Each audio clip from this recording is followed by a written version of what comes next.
Bismillahirrahmanirrahim. Dimohon keikhlasannya untuk mohon kepada Allah Subhanahu wa taala bagi agar Allah menyampaikan hajat dan punya hajat anak kepada Ibu Supiati binti Kayat. Kayat sebenarnya. Kayat. Kayat tuh Kayat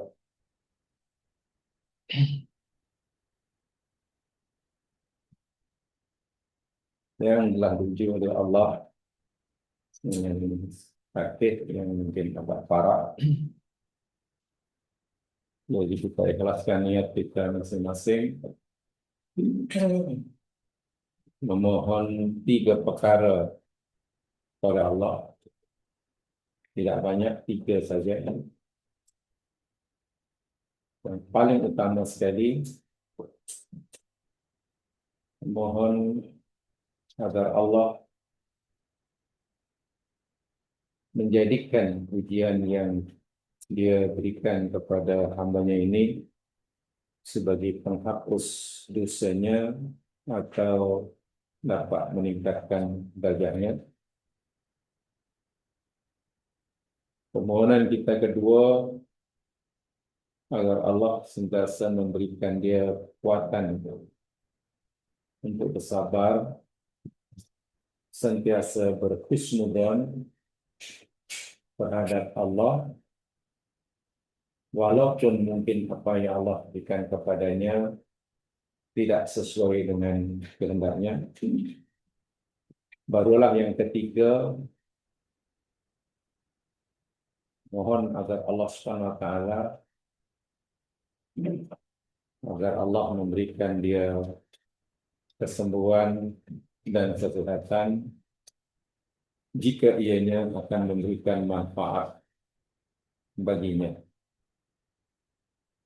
Saya tegaskan, permohonan pertama dan kedua itu yakni permohonan yang berkaitan dengan agama, kepentingan agamanya.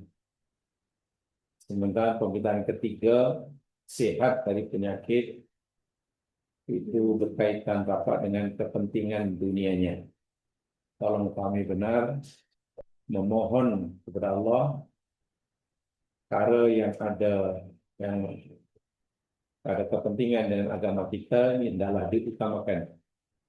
Barulah mohon agar Allah beri kita perkara yang beri manfaat bagi dunia kita. Sebab manfaat bagi agama kita itu jauh lebih besar daripada manfaat bagi dunia. Contoh, bila kita sabar, Allah ampunkan dosa kita, Allah angkat darjat kita, itu kan luar biasa. Diampun dosanya, diangkat darjatnya, itu tak ada tolak bandingannya itu. Walaupun mungkin kita tidak sehat. Walaupun mungkin kita tidak sehat. Tapi apa artinya Allah bagi kita sehat, tapi dosa tak terampun, darjat tak naik. Itu orang Islam adalah sentiasa melihat aspek agama adalah lebih dipentingkan daripada aspek dunia. Bukan saja tidak penting.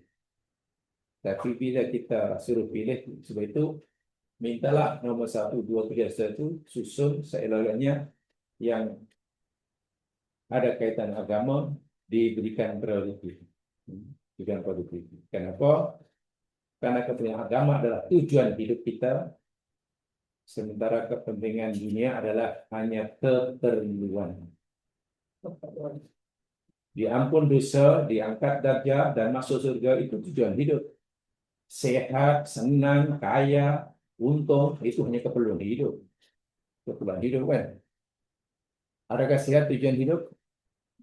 Sehat. Ya. Sehat tujuan hidup atau keperluan hidup? Keperluan hidup. Ya. Berkeluarga? Keperluan. Punya rumah, keperluan. Tujuan hidup kan bekerja, mendapatkan mencapai karier yang tertinggi, keperluan. Kalau rumah itu tujuan hidup, sian tunai kita yang hidupnya dalam sebuah. Tak ada rumah. Kasihan mereka tak pernah punya kendaraan, walaupun motor cabut. Itu hanya keperluan. Tujuannya yakni dosa diampun, darjat diangkat, merdeka dari neraka, dan dari rahmat Allah masuk surga. Itu nomor satu. Jadi untuk mendapatkan itu, adalah kita rela mengorbankan keperluan hidup kita kalau perlu. Jika Allah sudah korbankan, yaitu kita minta tiga itu, saya tegaskan di sini, bukan hari ini saja, bila-bila masa kita nak berdoa, mintalah yang itu. Ya, hanya tiga itu, dan ikhlaskan niat masing-masing.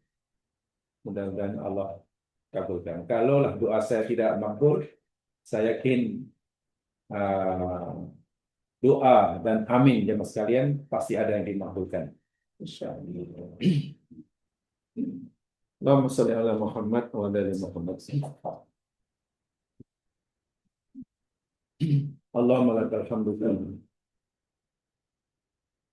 wa lakal syukru kullu wa ilaika yurja'ul amru kullu. Ala niyatuhu wa sirruhu. La ilaha illa anta subhanaka inna kunna minaz zalimin. Allahumma rabban nas alhibil ba'sa biyadika syifa la kashifa laha illa ant. Ya rabbal alamin. Allahumma inna ibaduka du'afa ji'naka muqirrina bidunubina wa in taghfir lana fa innaka lidzaka ahlu wa in tatrutna faman narju siwaka. Allahumma ij'al ma qadaita li'ammatikal haqirah ila rahmatik Sufiyati binti Hayat kafaratan lidunubiha rafi'atan lidarajatiha. Allahumma ij'alha bibalaika sabirah wa liqada'ika radiyah wa lina'maika syakirah. Allahumma anta syafi isfiha shifaan laisa ba'dahu saqamun abada. Allahumma khudh biyadiha ifrisha bi'ainika allati la tanam waqfiha biruknika alladhi la yuram waqfadha bi'izzika alladhi la yudam waqla'hal fillaha finna layli wan nahar. Allahumma arhamha biqudratika 'alaiha irhamha biqudratika 'alaiha anta thiqatuha anta raja'uha ya kashifal hammi ya mufarrijal qurabi ya mujibad da'wat mutarrin. Allahumma albisha as-sihhata wal afiyata ajilan ghairu ajil ya arhamar rahimin. Allahumma inna nas'aluka min azimi lutfika wa karamik wa satrikal jamil an tashfiyaha wa tamuddaha bis-sihhati wal afiyah la malja'a wa la manja'a minka illa ilaik innaka ala kulli syai'in qadir. Nas'aluka Allahumma bikulli ismin laka an tashfiyaha shifaan la yughadiru saqama ilahana ismuka shifauha dzikruka dawauha qurbuka rajauha hubbuka mu'nisuha rahmatuka tabibuha wa mu'inuha fid dunya wal akhirah innaka antal mu'til alimil hakim. Allahumma hadha du'a wa minkal istijabah istajib du'ana ya mujibad da'wat. Allahumma la tash'alna bi du'aika min asyaina di minal khasirin bi rahmatika ya arhamar rahimin. Bana atina fid dunya hasanah wa fil akhirati hasanah wa qina adzaban nar. Sallallahu ala Muhammad wa ala alihi washabihi ajma'in. Walhamdulillahi rabbil alamin.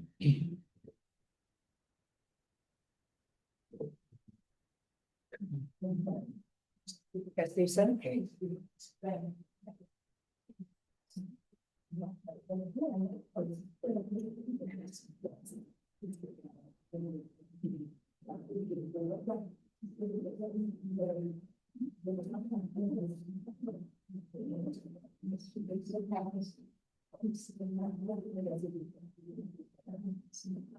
Baik, bismillahirrahmanirrahim. Insyaallah kita akan teruskan siri kajian kita kaitan dengan at-taubah. At-taubah.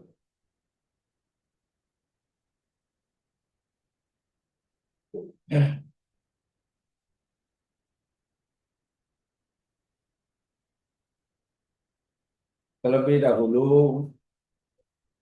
saya ingin menyampaikan bahwa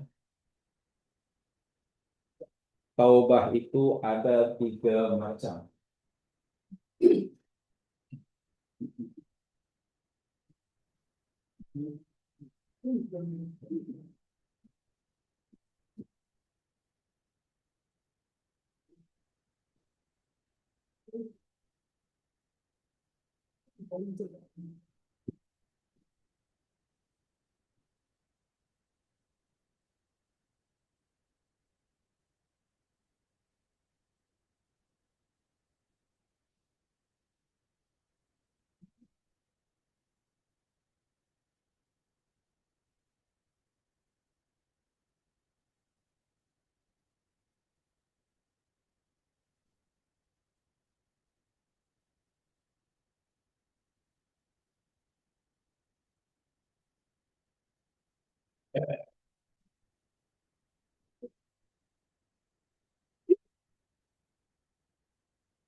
Minggu lepas kita telah pelajari bahwa taubat seorang muslim dari sebab amalnya terbagi menjadi 2. Itu pelajaran minggu lepas. Yang pertama, taubat seorang muslim daripada amal baiknya. Jadi selepas kita berjaya melakukan amal soleh, mengerjakan perintahnya, meninggalkan larangannya, kita masih disuruh bertaubat. Dan ingat, bila bertaubat maknanya ada kesilapan. Dalam kita melakukan amal baik itu ada kesilapan.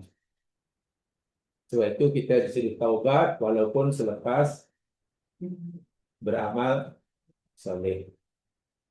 dosa yang mungkin kita lakukan tanpa kita sedari ketika kita melakukan amal soleh.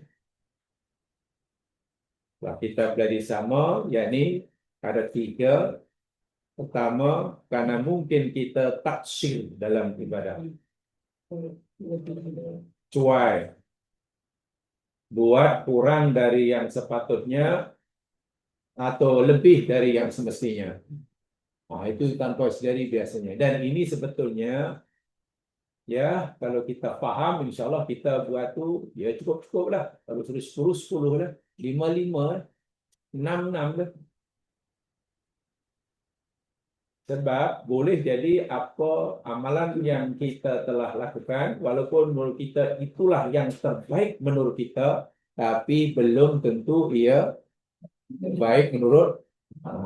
Di situlah kurangnya, itulah yang kita suruh bertaubat, minta ampun. Yang kedua, yakni mungkin masa kita melakukan amal baik, perkara yang kita melakukan kita yakin baik, tapi boleh jadi tak baik. Namanya bid'ah. Kita tak tahu, maka mohon ampun. Dan yang ketiga, yang kita lakukan tu benda yang baik. Betul, insya-Allah. Tapi masalahnya mungkin ada ria, ada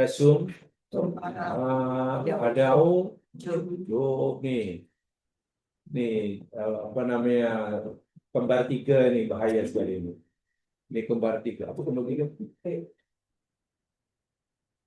Kalau kembar 2 twin kan, kalau 3 apa tu? Twin itu kembar 2 orang kan. Kalau 3 kembar apa? Kalau 2 twin, kalau 3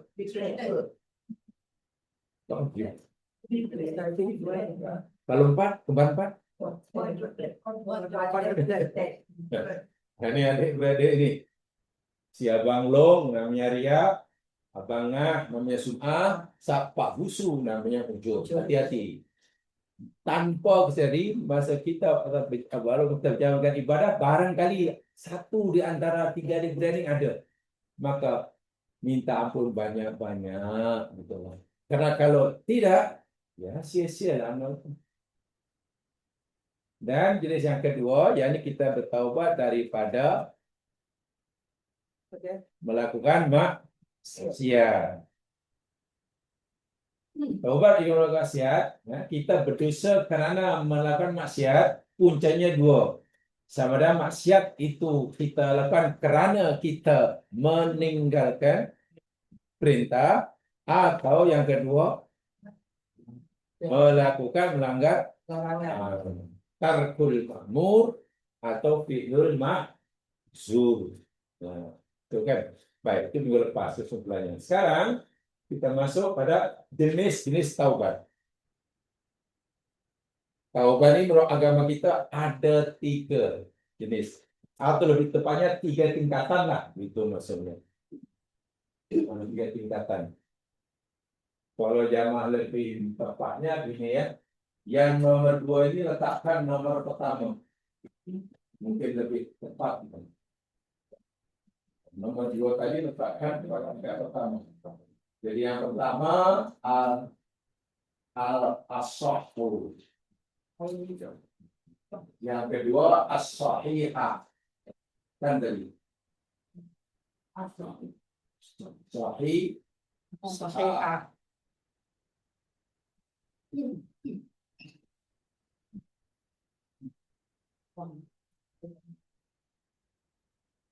Taubat yang pertama dan yang paling tinggi, dan itu yang disuruh oleh Allah, namanya at-taubatul as-sahhu.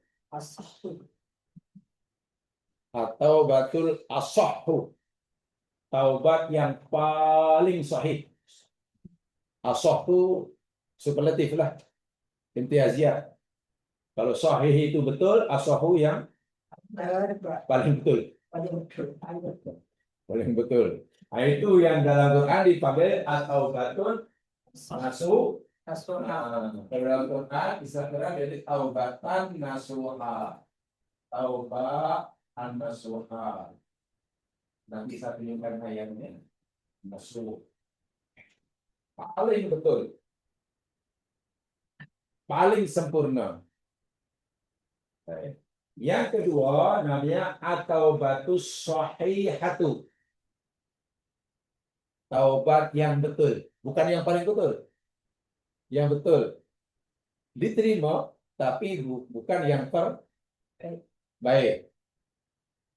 Kalau ibarat katalah peperiksaan dan budak itu perjaya, sudah diperjaya, yang sore ini mana lulus, gitu ya? Lulus, bukan fail, mana lulus lah. Kalau yang asoh itu keputusan yang ya paling apa tuh? Mumtaz. Distinction ya. Kamlot. Ya. Summa kamlot. Paling atas sekali. Summa kamlot. Bahkan mungkin kalau dalam lihat semua kamlot itu mungkin kalau pelajar itu nak belajar lagi, tak ada lagi misi yang mau menerima. Karena mungkin tak ada profesor yang sanggup mengajunya, karena dah lebih pandai dari profesor. Nah ini ibarat dua lah. Jadi ada yang diterima, ada yang betul, tapi yang ada paling betul. Soalnya itu yang ya, betul diterima, sah, tapi belum yang terbaik. Dan yang ketiga ini paling rendah atau batul fasidah. Fasidah. Fasid, fasad. Taubat yang rusak. Fasidah itu rusak. Fasid. Fasid. Fasidah. Rusak. Mana taubat yang tak betul kan? Dia mengaku bertaubat, dia kata bertaubat, tapinya rusak taubatnya. Jadi anggap macam orang salat tapi salatnya rusak, tak sah lah. Dia puasa tapi puasanya rusak, ya dikira tak puasa. Dia bertaubat tapi taubatnya dinilai rusak oleh agama, ya dikira belum taubat. So ada tiga. Jadi yang paling bawah itu paling teruk, nomor dua apa? Naik, baik, dan yang paling atas itu yang terbaik. Yang terbaik. Terbaik mana yang ya yang terlah. Yang terbaik. Baik. Kita lihat sekarang ini atau batul as-sahhu itu yang macam mana? Atau batul atau dalam Al-Qur'an panggil taubatan nasuha. Kita lihat ayatnya dahulu. Taubatan nasuha. Lihat firman Allah Subhanahu wa taala di dalam surah At-Tahrim.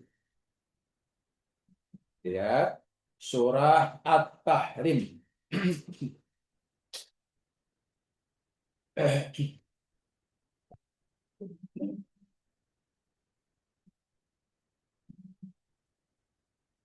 Tahrim yakni surah 66.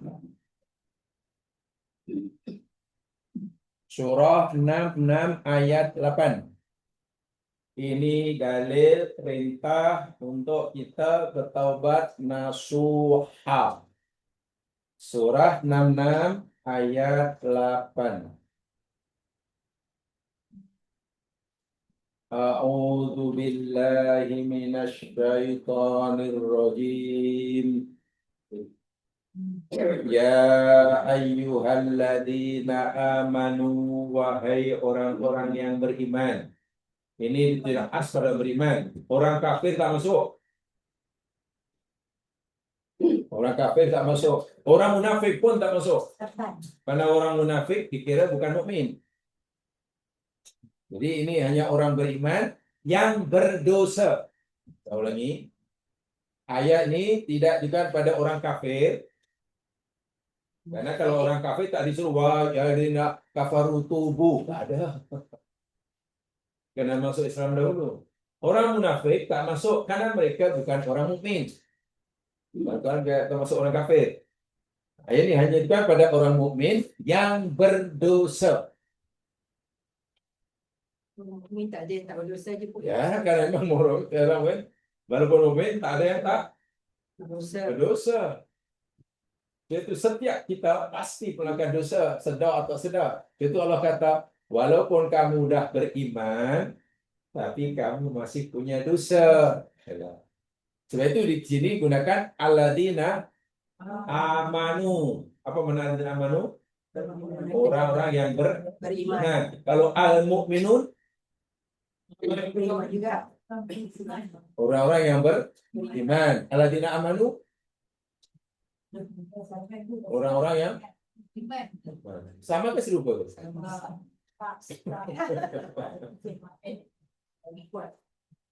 Ya, ini alladzina apa? Amanu. Orang-orang Yang beriman. Karena kalau al-mu'minun, Orang yang beriman. orang-orang yang Beriman. beriman lain sama. Ya. Ini apa bezanya antara al-mu'minun dengan alladzina amanu? Mana mereka telah. Beza atau serupa? Beza. Kalau beza, perbezaannya di mana?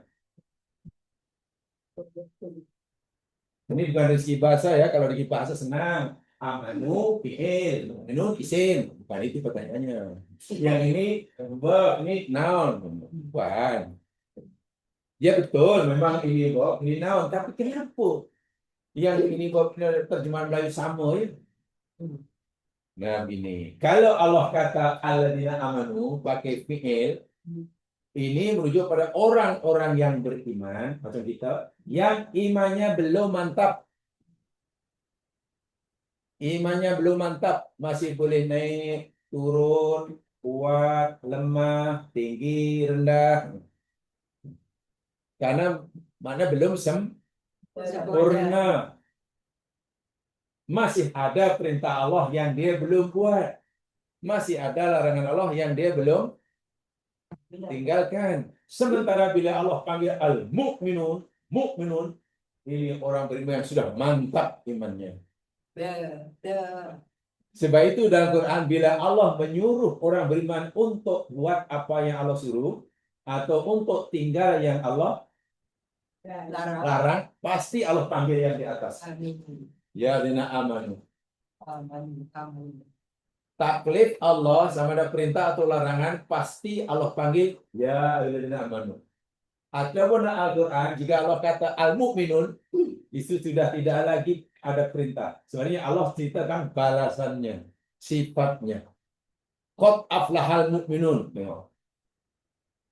Dan surah Al-Mu'minun. Qad aflahal mu'minun. Sungguh telah beruntung dunia akhirat al-mu'minun. Apa kata al-mu'minun?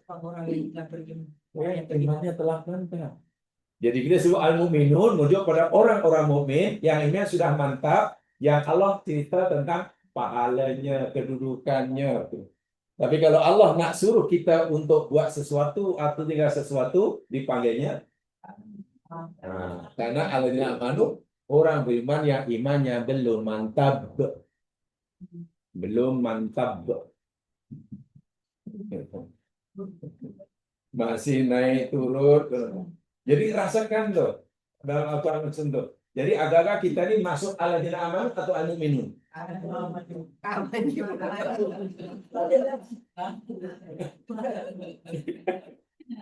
Masuk yang mana? Yang mana? Oh, bukan DAP. Masuk aman ya. Oh, sampai DAP.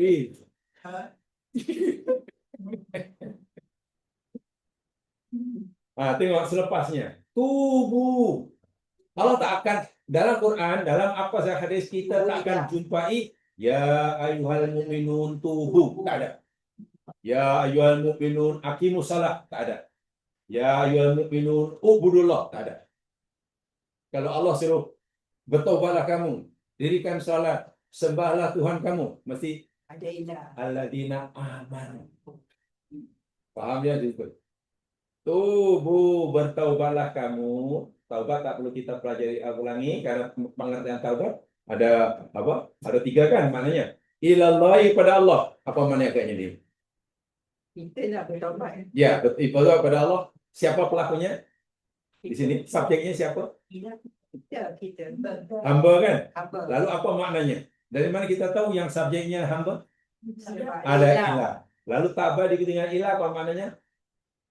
Membuatlah kamu Tubuh, istilahnya ada ilah, apa maknanya? kita bertobat pada Allah. Ya, apa maknanya dulu?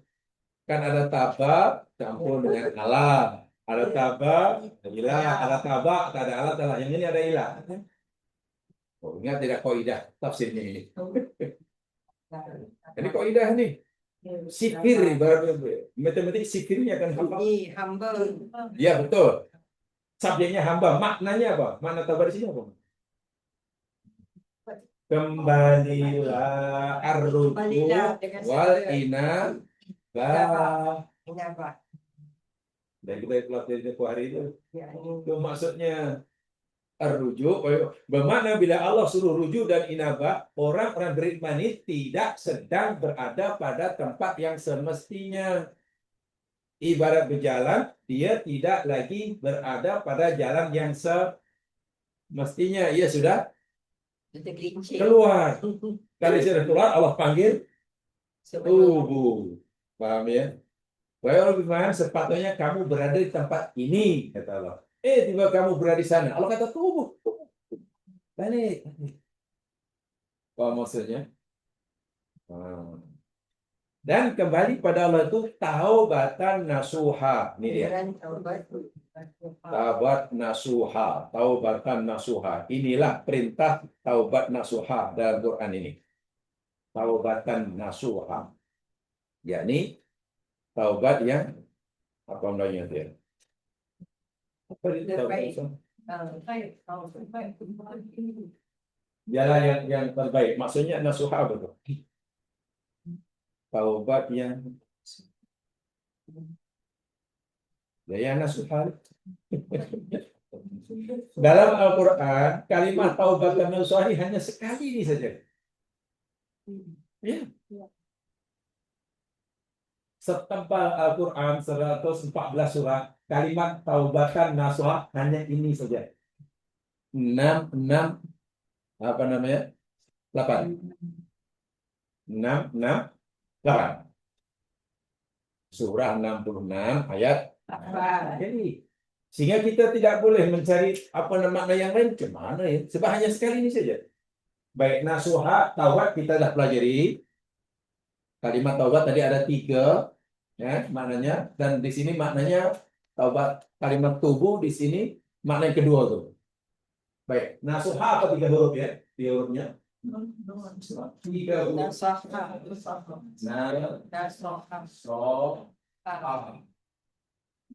Nasoha. Daripada kalimat nasoha ada kalimat an-nasihat. Ingat ada kalimat nasihat. Nabi bersabda, ad-dinu nasihatun. Agama itu nasihat. Ramai orang yang kurang tepat memahaminya. Agama Islam itu nasihat. Lalu sahabat bertanya, nasihat untuk siapa ya Rasul? Untuk Allah. Subhanallah. Nasihat untuk Rasulnya. Nasihat untuk kitabnya. Nasihat kepada pemimpin muslimnya. Nasihat kepada masa muslim. Kalau nasihat dalam hadis itu diartikan nasihat dalam bahasa Melayu, advice. Macam mana kita nak advice Allah? Nasihat kepada Allah mana? Ya Allah, lain kali jangan buat macam itu. Subhanallah. Nasihat bahasa Arab tidak tak sama maknanya dengan nasihat dalam bahasa. Kalau nasihat bahasa Melayu apa maknanya? Orang beri nasihat, dia bagi nasihat. Advice kan? Tapi kalau Allah, Nabi kata agama itu nasihat buat Allah. Coba maksudnya. Takkan agama Islam itu bagi nasihat pada Allah, bagi nasihat pada Nabi. Kacau kita. Inilah bila bahasa agama dimelakukan dan spelling sama, pronunciation-nya sama, tapi maknanya lain. Kami kacau. Sungguh ikhlas bertaubat. Jadi nasoha itu makna asal nasoha itu tulus, ikhlas, bersih. Ibarat kain putih itu langsung tak ada apa? Tak ada apa nih? Ya tak ada apa-apa. Tak ada job. Baik. Kok nasoha ini maknanya sama dengan so. Daripada kalimat kholaso timbul kalimat ikhlas. Jadi ikhlas itu apa maknanya? Saya tunjukkan ya. Sebab ini memahami bahasa Quran kena panutan Quran ya. Coba kalimat ikhlas. Lihat dalam Al-Quran. Ya, supaya kita lebih meluas, mendalamlah kajian kita. Lihat dalam surah An-Nahl. An-Nahl surah 16. Surah 16 ayat 66. Ya, hari ini kita banyak gunakan ayat angka 66. Tadi 668. Sekarang 16, 66. Nah, ya. Nah, ini angka 6 sangat dominan.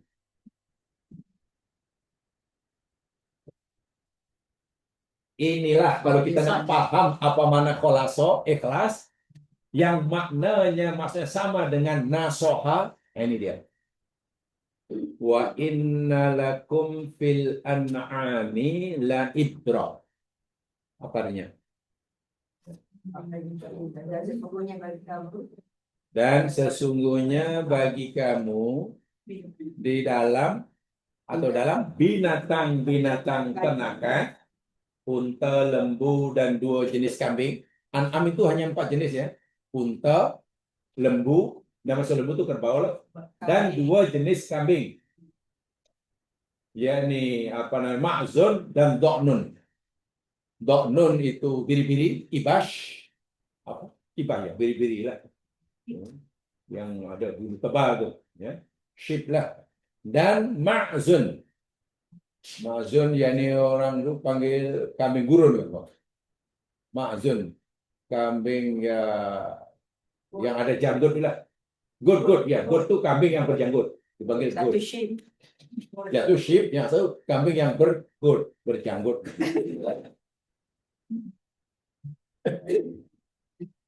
Karena binatang yang ada air susu yang halal hanya 4 jenis saja. Unta, lembu itu masuk ke bawah, dan 2 jenis kambing tadi. Nah, daripada 4 jenis binatang ini, kata Allah, la ibro. Dalam 4 jenis binatang ini ada pengajaran yang luar biasa. Ibro. Jadi kita bolehlah, bahkan Allah suruh kita berguru kepada 4 binatang ini. Kita berguru. Jadi mereka ini guru kita. Apa pengajaran yang diberikan? Ini dia. Nusqikum. Apa artinya? Nun. Kami beri kamu minuman. Ini Allah yang kata. Kami beri kamu minuman, baik manusia, mimma fi butunihi. Daripada apa yang di dalam perutnya. Dalam perut lembu, perut unta, perut kambing. Minuman itu Allah ambil dari mereka di mana kilangnya. Position kilang susu itu mimbaini fatin dari kotoran dan darah. Dari antara kotoran dan darah. Subhanallah, ini luar biasa nih. Ini sangat saintifik dan ini ya kerja sains juga kan. Dari antara kotoran yang najis dan haram dengan darah yang juga haram, ya. Dari antara itu Allah beri kita minuman berupa labanan kholison. Apa itu? Susu apa kholison di situ? Yang bersih, suci, bersih. Kholison dalam maksudnya air susu yang tidak mengandungi unsur-unsur yang boleh merusakkannya. Kalau orang perah langsung daripada binatang itu, Tidak ada unsur yang boleh merusakkan air susu itu. Tapi kalau dibiarkan katalah sehari dua, seminggu dua, ya sudah mulai membusuk lah. Kalau air susu sudah membusuk karena sudah ada unsur yang merusakkannya, bukan lagi lakukan kolison. Ini cabaran saintifik yang luar biasa. Dan sekarang bukan asing lagi, banyak saintis Muslim sudah mengetahui mukjizat ayat ini. Tengok, setelah menjadi air susu, adakah di situ nampak apa namanya kesan-kesan ataupun unsur-unsur farsinnya? Tak ada. Bila kita melihat air susu lembu atau yang itu, ada nampak itu kotorannya? Tak ada. Ada nampak darahnya? Tak ada. Bayangkan Allah menciptakan susu yang sangat murni, sangat suci daripada dua benda yang kotor. Bermakna susu yang khalis, yakni susu yang bebas daripada kotoran dan darah. Betul? Bagaimana amal yang soleh, amal yang bebas daripada perusak ini. Yang merusakkan amalan apa? Amal ikhlas kan. Amal gak ada ikhlas, mana amal bebas daripada yang merusakkannya. Yang merusakkan amalan apa? Ria. Iya. Ria.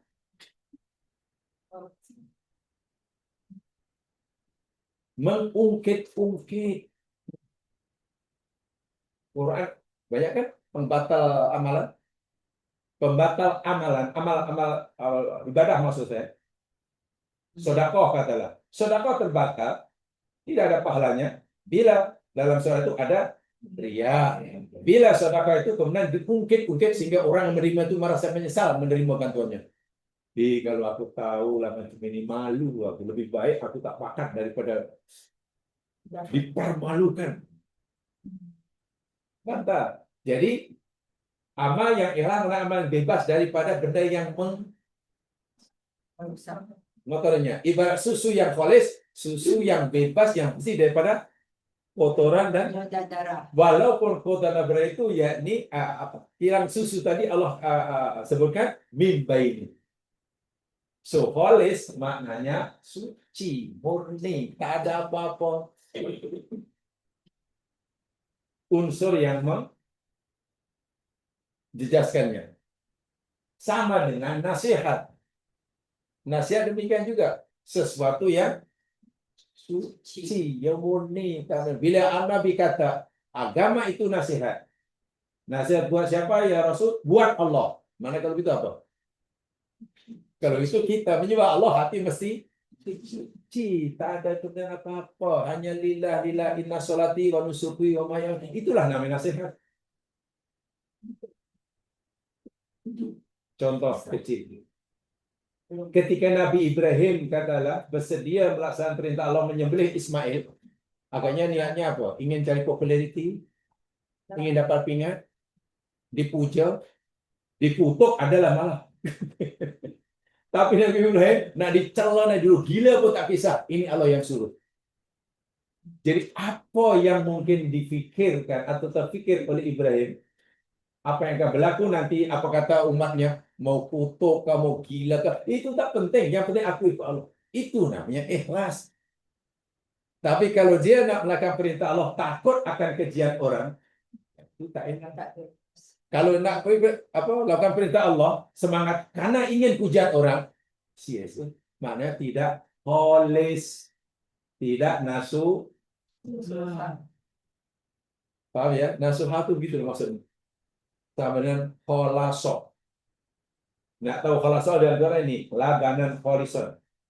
Cemana susu yang begitu murni, sedangkan Allah ciptakan susu yang bersih itu daripada antara kotoran dan darah. Ini boleh dibuktikan secara saintifik nih. Dia keluar lain channel, Ustaz. Ya? Dia keluar lain channel. Nah, ini banyak fakta-fakta saintifik. Contoh, bila Quran kata, aku keluarkan, Allah lah yang mengeluarkan yukhrijul hayya minal mayyit. Mengeluarkan yang hidup dari yang mati. Dan mengeluarkan yang mati daripada yang hidup. Apa maksudnya? Bukankah mati dan hidup itu benda yang berapa namanya? Yang opposite kan? Antonym, bukan sinonim. Antonym. Macam mana Allah menciptakan sesuatu dari sesuatu yang berlawanan? Kan pelik itu. Mengeluarkan hidup dari yang mati. Menciptakan susu yang sangat suci dari kotoran. Di situ sebenarnya luar biasa kuasa Allah. Bahkan dalam Al-Quran, Allah berkuasa menciptakan api. Api itu panas ke sejuk? Panas. Benar panas. Tapi Allah ciptakan api yang panas dari pokok yang hijau yang basah. Dalam surah Yasin. Pokok hijau, hidup, panas, berair. Begitulah Allah memberitahu kita kuasanya. Dan itu fakta saintifik yang luar biasa. Dari yang sejuk. Dan kita boleh lihat, mungkin jamaah lebih paham karena dahulu belajar itu. Baik, listrik panas atau sejuk? Ya. Listrik, aliran listrik, cas listrik. Panas atau sejuk? Panas ya? Panas. Tapi juga boleh sejuk. Peti ais itu perlu listrik tidak? Ya. Perlu. Ya macam mana boleh kita on kan menjadi sejuk? Tak tahu Ustaz.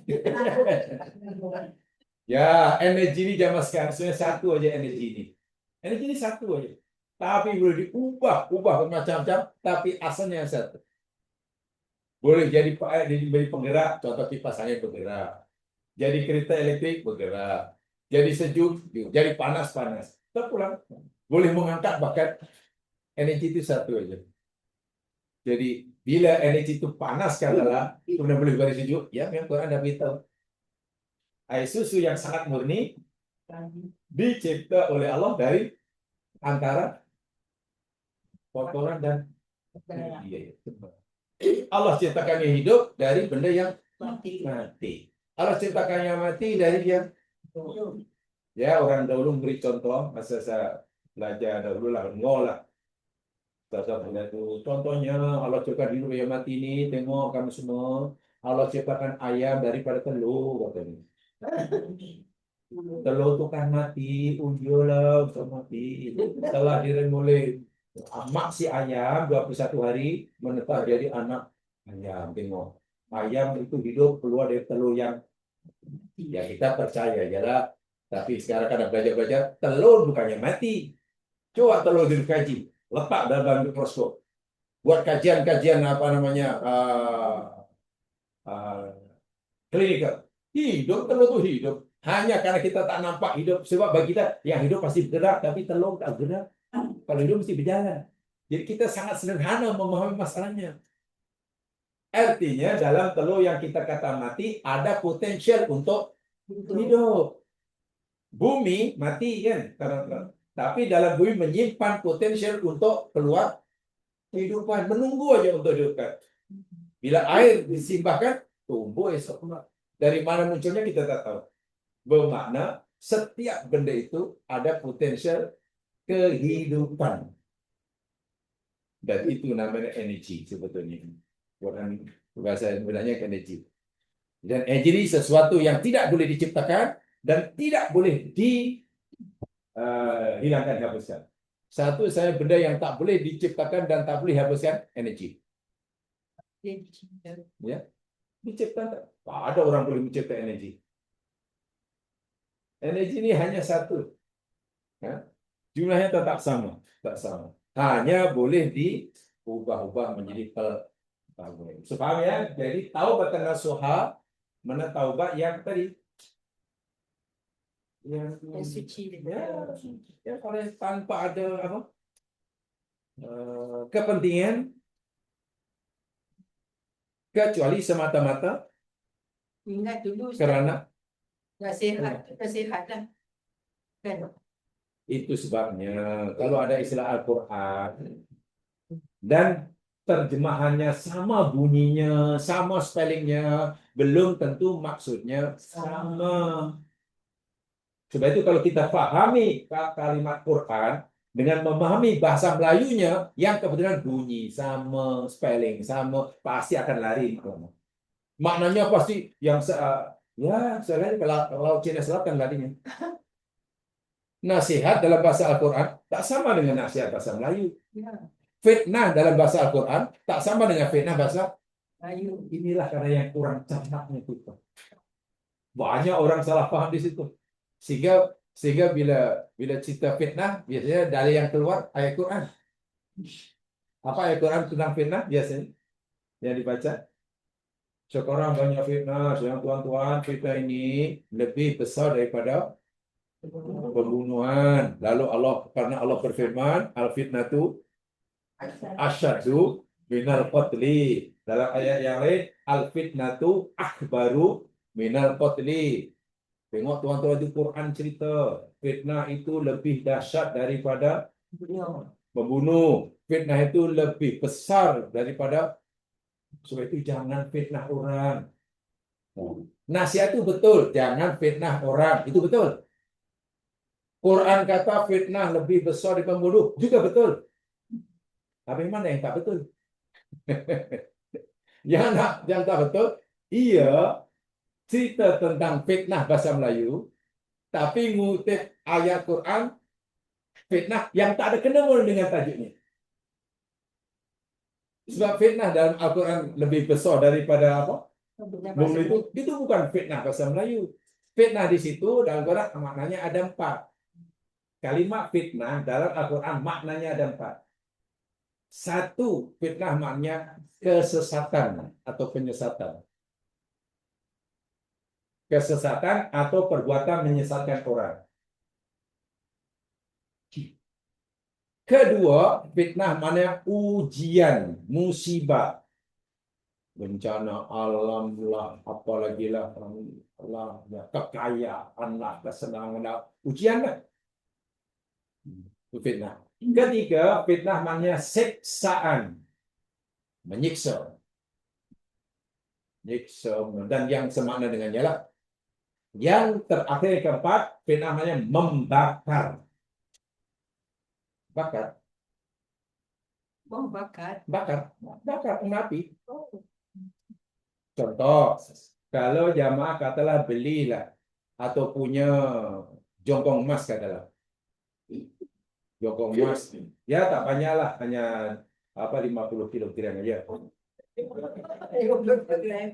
Nah, orang sekarang kan kaya-kaya. Bukan hanya simpan dua, simpan emas. 50 kilogram. Tak tahulah boleh makan ke tidak. Katakanlah, kalau kita nak tahu emas ini, jongkong emas ini 100% tulen atau tak tulen, macam caranya? Dibakar, betul kan? Kita bakar, kita rebus, kita jadikan bubur dia. Bila kita bakar, nanti yang emas tulen yang memendap, kan? Tak akan ada api apa? Tak akan lagi cair kan? Karena memang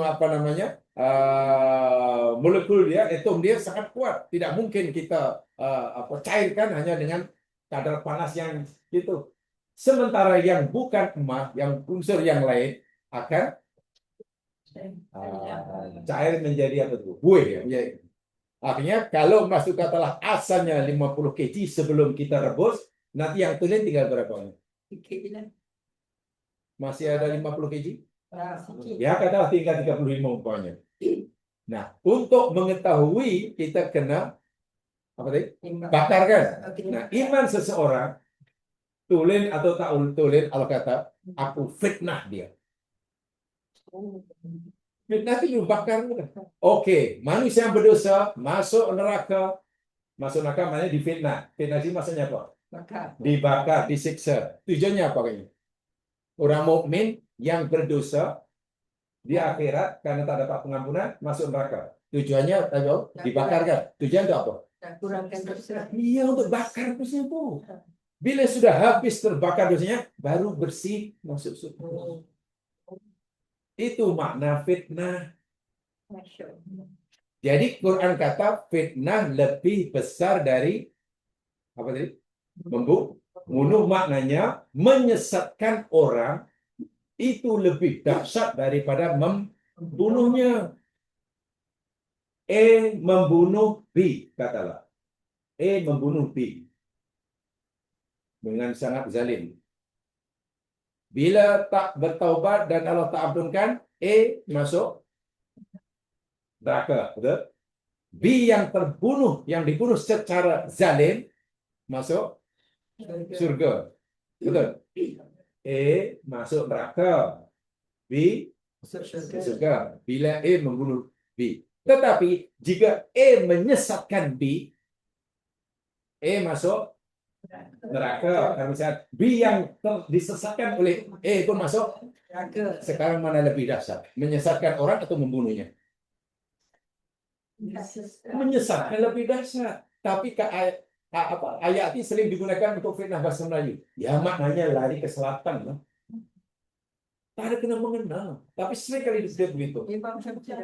Bahkan oleh ramai orang yang beragama. Itu kurang ya.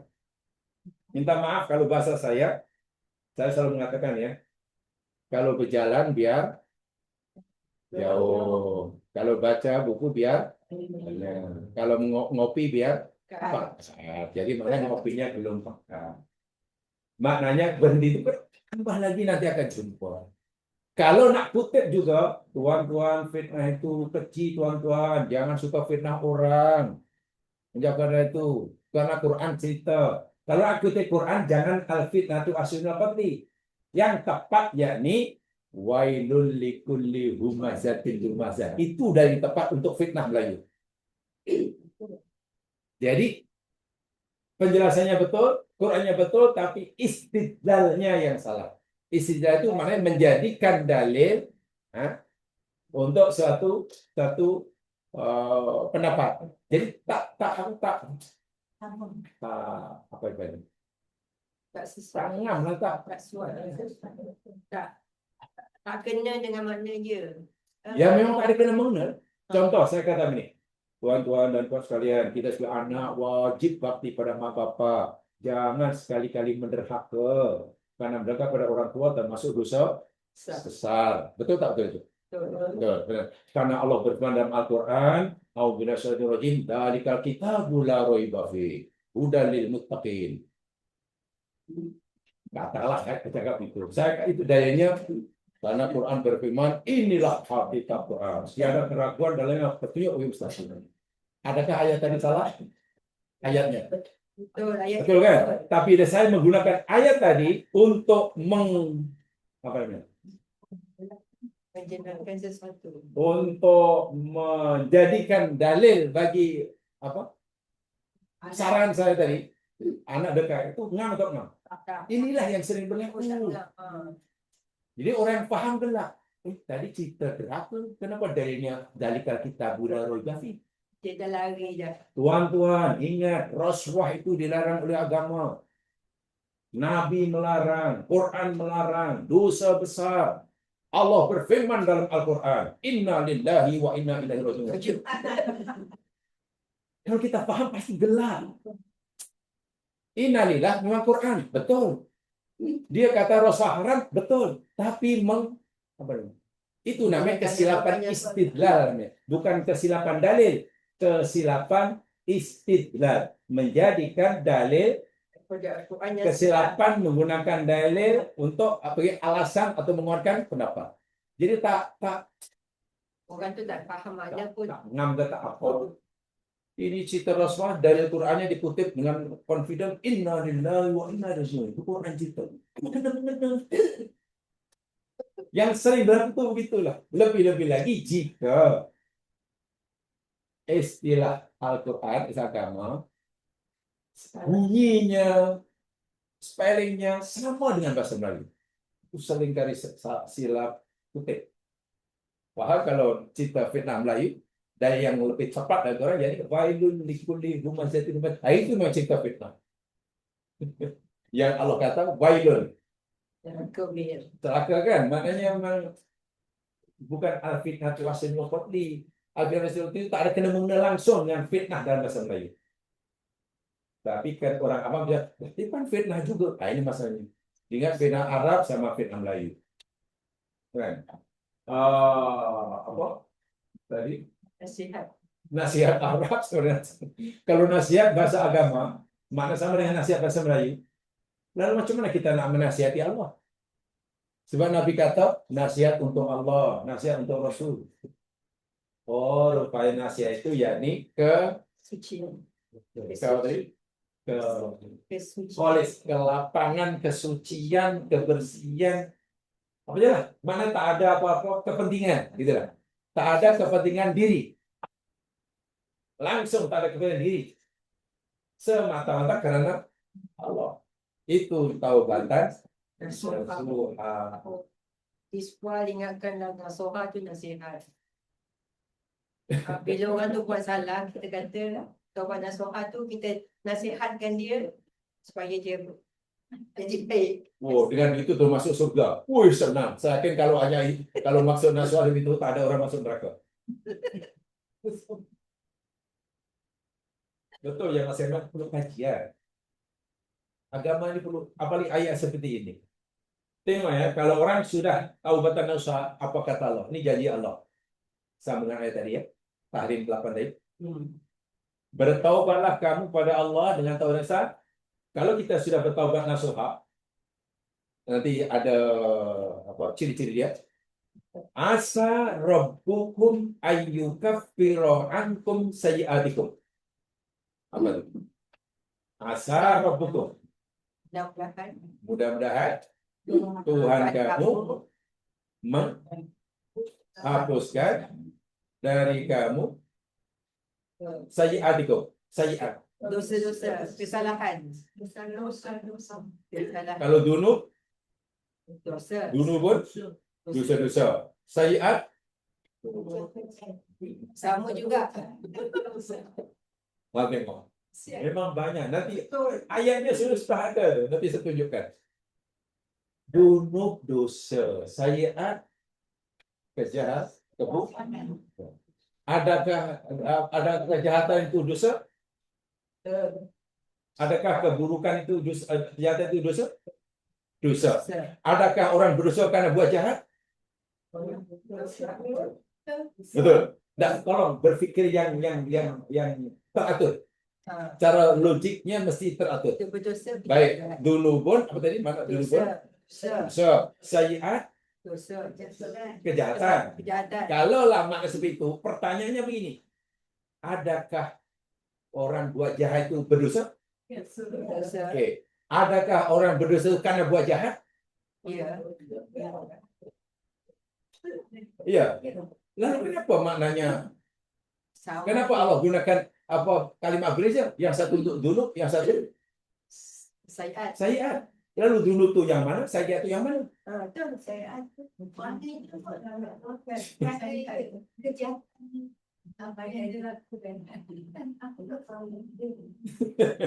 Tak apa nanti ada dalam Al-Quran. Kadang kita ini take for granted itu maksudnya. Baik, tengok ya pertama Allah akan apa tadi? Hapuskan kesalahan. Di situ yukafir kan? Yukafir apa maknanya? Menghapuskan. Dalam ayat ini yakfir. Kalau yakfir apa bisa? Dan yang betul mana? Yakfir Allah mengampunkan dosa kita atau Allah menghapuskan dosa kita? Ngampun. Kedua-duanya Allah gunakan dalam Quran. Kadang-kadang Allah kata, aku ampunkan, yakfir. Yang lain pula, aku yukafir. Dan sama sekali yakfir mengampun, yukafir menghapus. Ada beza kalau mengampun dan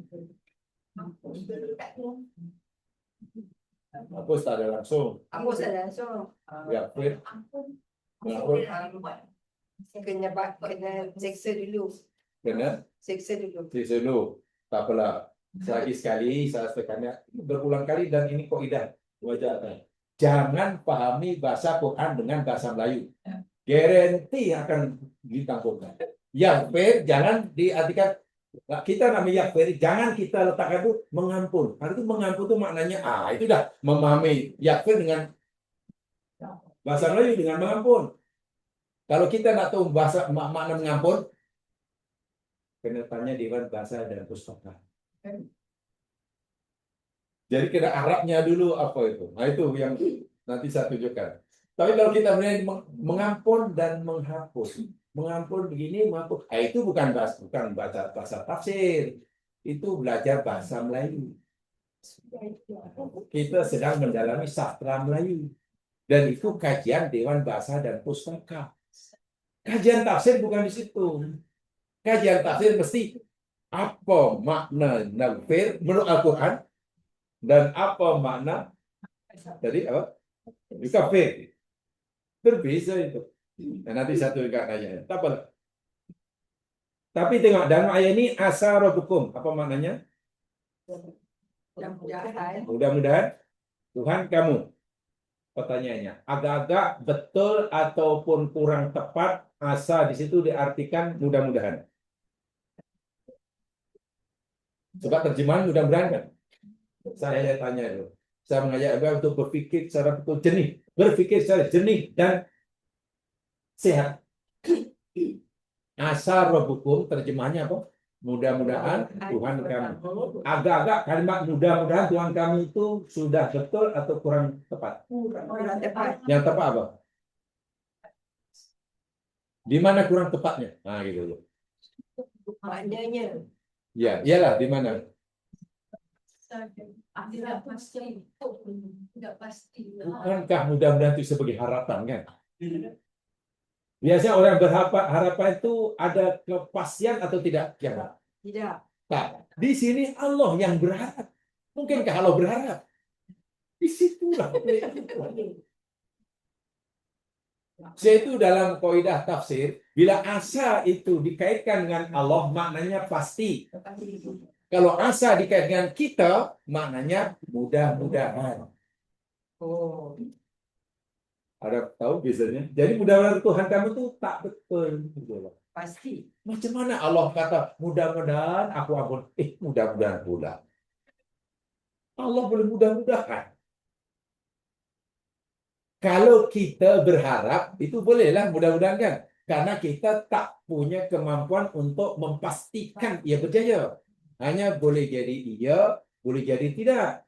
Jadi itu kita asa, ayo. Kan? Tapi kalau Allah, asallahu, mudah-mudahan Allah. Allah sendiri yang kata. Bahkan mudah-mudahanlah kamu sembuh. Ya. Mungkin kan Allah kata, wahai hambaku, mudah-mudahan kamu sembuh. Kita boleh bermohon pada Allah agar Allah bagi kita sehat. Kita berharap. Tapi kalau Allah yang kata, pasti. Nah, inilah maksudnya. Depends on the ayat ya, Ustaz. Dan memang. Betul. Dan itu ya, jadi pertama pasti Allah akan jadi hapuskan kesalahan kamu. Maknanya orang ini bila sudah bertaubat nasuha masih ada kesalahan atau tidak? Kalau orang itu sudah taubat nasuha, dengan betul-betul, adakah orang itu masih punya dosa? Bedakan ayat ini. Ada. Ya, Ustaz, dah tepat. Betul. Ya. Tak ada dosa besar langsung. Sama ada besar atau kecil. Yang betul-betul tobat. Yalah. Allah dah. Pasti Allah akan mengkafir aku saya tipu. Pasti Allah akan. Ya. Adakah bila orang sudah taubat dosa sudah bebas daripada sembarang jenis dosa, imam besar maupun kecil?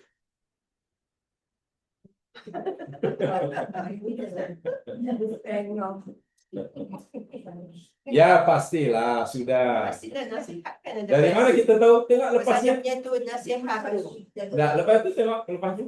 Wa yudkhilkum wa yudkhilakum jannatin tajri min tahtiha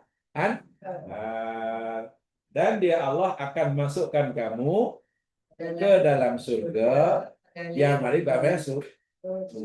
Orang yang Allah masukkan surga itu pasti sudah bersih, putih, melepak. Dah suci Itu ya. maksudnya. Ha. Sudah bersih, melepak.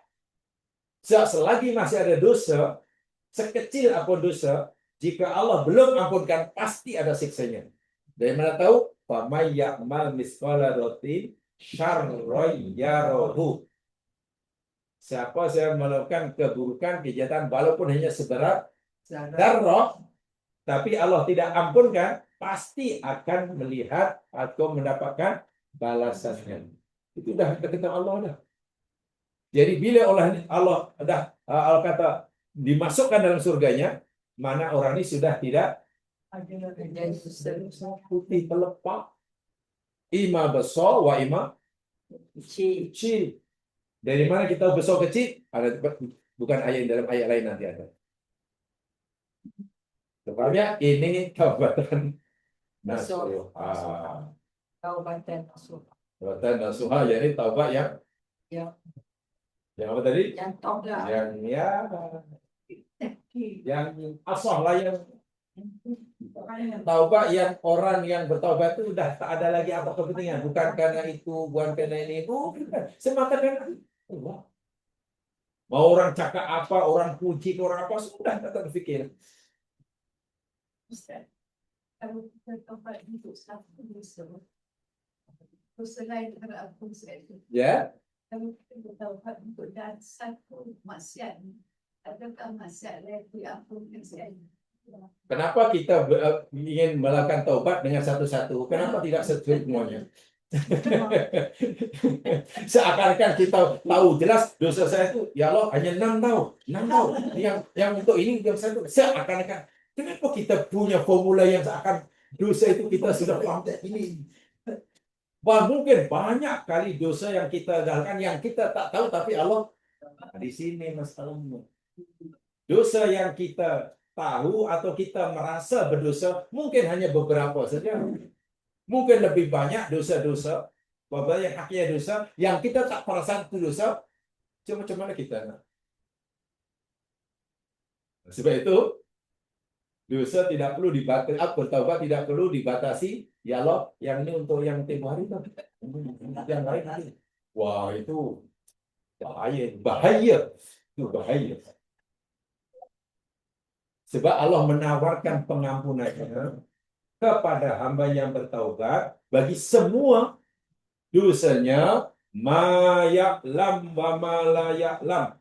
Sama ada dosa yang dia ketahui atau dosa yang dia tak. Ada kan dalam doa tu? Ya. Jadi, ya Allah, Allah maghfir dzunbi ma la a'lam wa ma la a'lam.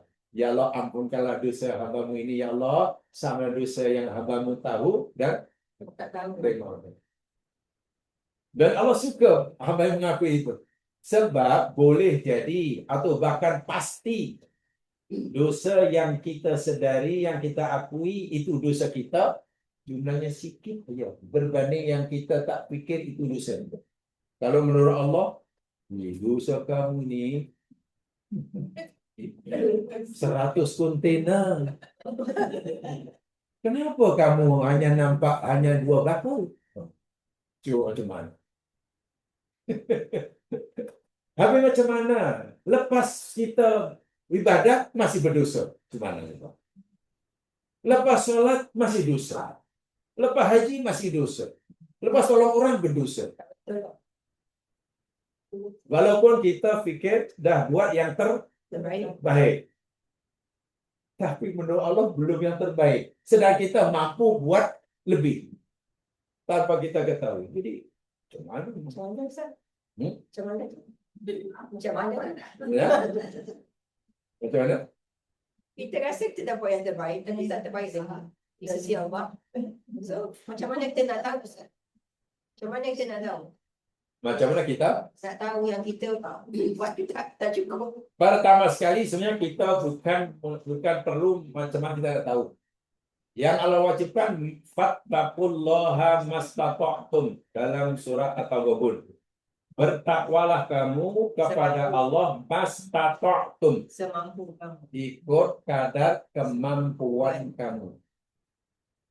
Maknanya kita mesti bertakwa pada Allah itu sesuai dengan kemampuan yang Allah berikan. Gitu. Mana dalam keadaan yang paling maksimum. Yang paling maksimum. Itu kita kena kenalkan itu. Katakanlah Allah bagi contoh mudah lah. Analogi dia. Allah bagi kita kekuatan mengangkat barang 50 kg. Allah bagi kita kemampuan mengangkat bebanan 50 kg. Kemudian kita hanya mau mengangkat 30.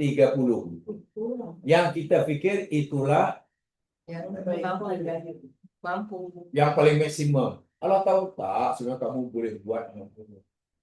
Nah, yang lebihnya itu kita masih berdosa.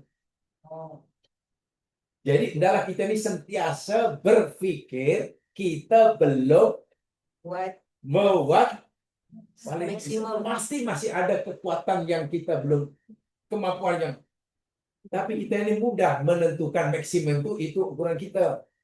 Ini adalah tak apalah, ini aja yang termampu aku berikan. Tolong orang sedekah, ini yang termampu. Betul kayak itu yang termampu. Jangan-jangan Allah bagi kita kemampuan 100, kita hanya bagi 10.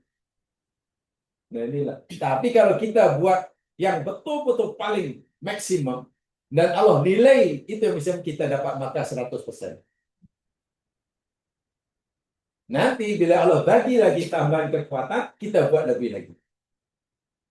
Bagaimana caranya? Bagaimana mengetahui? Untuk mengetahui memang tidak mungkin, tapi untuk berusaha ke itu disuruh. Contoh, Nabi bila nak sholat, jadi imam, Nabi ingatkan jamaahnya di belakang. Nabi kata, "Shollu sholatan muwattir." Sholatlah kamu sebagaimana atau seperti mana sholat perpisahan. Apa maksudnya? Jamaahku, sholatlah malam ini, sholat isya ini, anggap nih sholat perpisahan. Maknanya? Nggak bisa kan? Besok kamu tak ada sholat, tiada esok bagimu. Katalah orang tadi menerima nasihat Nabi dan betul-betul yakin esok tak ada peluang untuk sholat. Sholat sisa waktu malam itu hanya cincin atau subuh. Nah itulah yang Allah maukan setiap masa itu. Tapi kalau alah esok masih ada, pasal dia peminat apa namanya film Cemburuan Bedai Sudi. Wah sepatutnya tiada esok bagimu, itu yang pasti bersungguh-sungguh, pasti. Dan itu ada hadisnya. Jadi idza asbahta, bila kamu berada waktu pagi, jangan tunggu waktu petang. Bila kamu berada waktu petang, jangan menunggu waktu. Maka kena sekarang. Manusia hanya punya 3 hari dalam hidup. Tak kira pelajar hari kan. Hanya 3 hari ya maksudnya. Pertama hari yang kemarin, yang lepas dan tak akan kembali, tak boleh mengubah. Yang kedua hari esok, yang sifatnya belum pasti. Kita hanya punya hari ini, itu pun tidak kekal.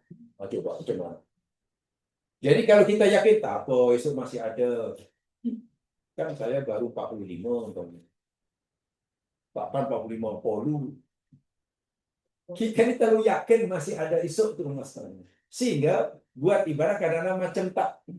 Coba kalau nasihat Nabi tadi itu. Sholatlah kamu bagaimana sholat perpisahan. akan kamu esok datang. Sebaiknya kalau kita baca aja hadis dari Nabi tentang doa yang dibaca Nabi sebelum tidur. Kesimpulan doa Nabi sebelum tidur, jadi Nabi itu mengajak kita agar kita sentiasa bersiap sedia untuk tidak bangun. Bukan bersedia untuk bangun pagi hari. Artinya jika Allah ambil nyawanya ketika tidur dan besok tak, dia sudah ready awal-awal. Siap. Sebab itu bila terjaga pagi, ucapan pertama keluar, alhamdulillah ahyana. Itu luar biasa sekali itu filosofi. Satu. Kita sentiasa esok masih ada, esok masih ada, esok masih ada. Karena diubah hadisnya, tiada esok bagimu. Akhirnya itulah tangguh. Menangguhkan satu kesalahan, apalagi buat yang kurang tepat. Orang Arab kalau peribahasa Arab mengatakan la tuakhir amalaka ila ghad maka diru anta amriyau. Jangan sekali-kali, jangan membiasakan diri menangguhkan pekerjaan kamu hingga besok. Selagi kamu mampu menyelesaikannya hari ini. Itu bagus sekali. Itu disiplin dalam semua kerja bagus. Bila kita ada tugasan, kita mampu selesai hari ini, jangan tunda. Sebab esok ada lagi. Jadi orang menunda-nunda pekerjaan itu sebenarnya rugi. Apa? Esok masih ada. Ya, file menimbun. Itu dipanggil profesional menurut Islam. Ya, profesional. Baik ya, jadi saya ulangi, sampai itu saja. Allah akan apa itu? Pasti ampunkan hapuskan kesalahan kamu kan. Masalahnya ya Mas Karya. Kenapa di sini Allah gunakan buka faith yang artinya apa tadi? Sementara dalam yang lain mungkin selalu kita coba yaghfir atau nakfir. Mana mengampun. Contohnya, coba jangan melihat surah Ali Imran. Ini kajian yang agak sedikit. Saya tak kata berat, tapi memang perlu. Sangat perlu mengenai Al-Quran. Supaya kita jangan punya persepsi yang tak betul. Sebab yang betul itu apa kata Quran, bukan apa kata kita. Ali Imran 193.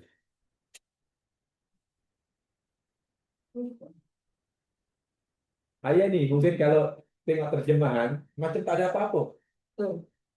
Sehingga take for granted. Ali Imran 183. Rabbana apa tu? 193 193. Rabbana innana Rabbana innana sami'na munadiyan yunadi lil imani an aminu birikum fa'amanna. Terjemahnya, wahai Tuhan kami, sesungguhnya kami mendengar seruan atau penyeru yang menyeru kepada keimanan. Berimanlah kamu dengan Tuhan kamu, lalu kami beriman. Baik, nih doa yang ujungnya itu. Rabbana faghfir lana dzunubana. Apa artinya? Wahai Tuhan kami, ampunkanlah bagi kami dosa-dosa kami. Wa kaffir anna sayyi'atina. Dan hapuskanlah dari kami sayyi'atina, kesalahan kami. Wa tawaffana ma'al abrar. Wafatkanlah kami bersama-sama orang yang bersama orang yang berbuat baik. Coba, apa bezanya faghfir lana dzunubana wa kaffir anna sayyi'atina? Faghfir lana, ampunkanlah bagi kami dzunubana dan hapuskanlah bagi kami sayyi'atina. Apa ini bezanya?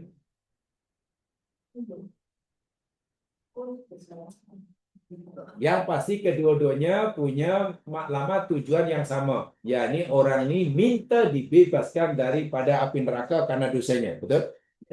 Orang yang berdosa bila tak dapat pengampunan Allah akan masuk neraka. Dan orang ini tak nak masuk neraka, sebab itu mohon kepada Allah agar Allah hapuskan dosanya.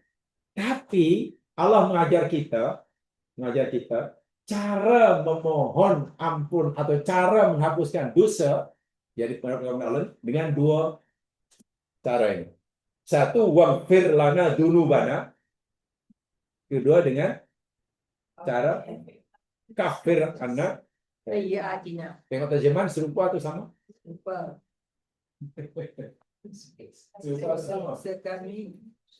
Sayyi'atina dia kata kesalahan-kesalahan. Di situ ada 4 istilah ya. Coba ada 4 istilah. Pertama ada istilah dulu, betul? Apa dulu? Dosa. Dzunubana. Kemudian kita ada istilah sayyi'atina. Betul ya? Kemudian situ ada kalimat Waghfir lana. Ghafar. Maghfirah. Maghfirah. Waghfir lana. Maghfirah itu maghfir lana bahasa kita naunnya. Kemudian ada lagi istilah wakafir anna, betul. Kafir. Istilahnya ini takfir. Kafir takfir apa namanya? Ini kita gunakan isimnya. Ada 4 istilah dalam ayat itu. Dan ingat, dalam Al-Quran tidak ada kalimat yang berbeza, melainkan maksudnya pun Berbeza. Ya. itu dari pekan betul kaidah tafsir ini. Kalau tidak, kalau sama aja, ya maknanya bukan tafsir. Dalam Al-Quran tidak ada kalimat yang berbeza, melainkan maksud yang dikehendakinya pun pasti berbeza. Sehingga kalimat dunub dalam ayat ini dengan sayyiat tidak sama. Ada perbezaan. Oke? Maghfirah, waghfir dengan takfir, takfir, karena kalimatnya berbeza, pun maksudnya tidak sama. Pasti berbeza. Untuk dunub Allah gunakan maghfirah, ikfir kan. Untuk sayyiat Allah gunakan takfir anak sayyiatina. Lalu apa bezanya? Ya mas sekalian, secara ringkas saja, saya tak perlu dalam-dalam. Dunub, dosa dalam agama ada berapa? Pembagian dosa menurut agama kita yang diajar oleh kita ada berapa? 2. 1, dosa besar. 2, dosa kecil. Betul? Dosa dalam agama kita baru ada 2 jenis sahaja. 1 dosa besar, 2 dosa kecil. 2 dosa kecil. Baik. Dosa-dosa besar Allah gunakan istilah dalam Al-Quran dengan dunub. So, kalimah dunub dalam ayat ini merujuk kepada dosa besar. Ayat daripada dosa besar. Sementara dosa kecil Allah gunakan istilah sayyiat.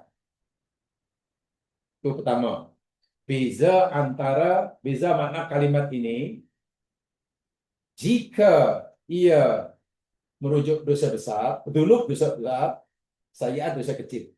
Itu satu. Walau baca Quran, dunub itu merujuk pada dosa besar.